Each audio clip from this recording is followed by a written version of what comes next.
Hello बच्चों, let's read the question. The question says if the velocity of the particle moving along a straight line changes sinusoidally with the time t as shown in the given graph, then we have to find the average speed over time interval of t is equal to 0 to t is equal to 2 in bracket 2n minus 1 seconds, where n being any positive integer. So the key concept to solve this problem is हम यहाँ पे basic concept से इस question को solve करेंगे. Average speed is equal to average speed is equal to basically होता है total distance travelled divided by total time taken. Total distance travelled by total time taken. अब total distance let's assume S है and total time हमें दिया है t is equal to 0 से 2n minus 1. Then yes calculate करना है. So in the solution delta t is equal to है 2 of 2n minus 1. इसको लिख सकते हैं 4n माइनस 2 या फिर 4 of n minus 1 plus 2.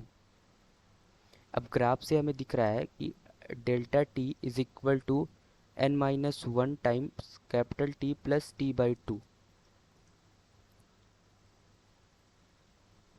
Time period इसका है ग्राफ में देख के 4 second. Then t is equal to capital 4 of n minus 1 plus 2 is equal to t by 2.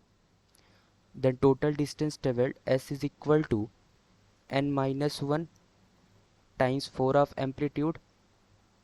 Distance एक टाइम पीरियड में a गया, देन a आया, देन अगेन a गया, ये आया. That means a plus a plus a plus a, that means 4a. 4 amplitude के इतना एक टाइम पीरियड में डिस्टेंस ट्रेवल किया प्लस 2a. देन इसको लिख सकते हैं 2n minus 1 times 2a.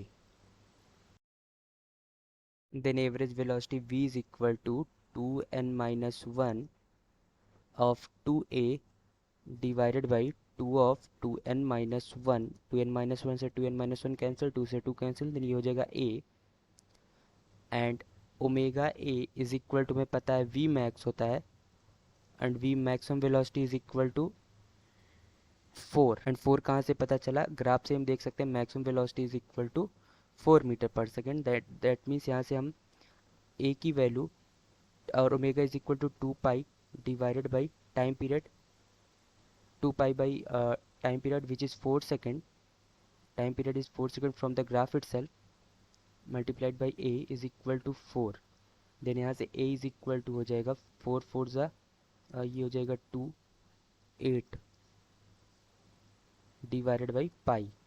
Then average velocity v is equal to 8 divided by pi meter per second. The final answer for this problem is 8 divided by pi meter per second. Hope you understood it well. Best of luck.